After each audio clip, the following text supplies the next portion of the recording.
અને મિત્રો બેટા કુત્તા તમે જોઈ શકો એ માણસ જેમ હુવે મજામાં છો આપણે ન્યુ બ્લોગમાં મિત્રો તમારું સ્વાગત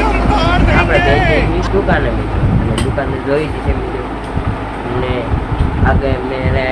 क्या क्या होता है मैं तुमको बताऊंगा ठीक है मित्रों मेरे साथ क्या क्या होता है मैं तुमको लोग में मैं तुमको बताऊंगा ठीक है चलो देख रहे हो थोड़ा लायो से आप जो थोड़ा पी सॉरी सॉरी सॉरी मैं જોઈ શકો છો આ ભાઈ થોડા લાયા છે ને આપણે થોડા પીવી છીએ આપણે મફત નહીં ગાયો કિન નાખ્યો છે મિત્રો એ જો કે સોડા ન પાવતી તમે જોઈ શકો છો મિત્રો આ ભાઈ જો વેલ્યુ મારે અને આપણે જોઈશું બહુ અગર અને મિત્રો બેટા કુત્તા તમે જોઈ શકો એ માણસ જેમ હુવે वो अलग ही लेवल का बंदा था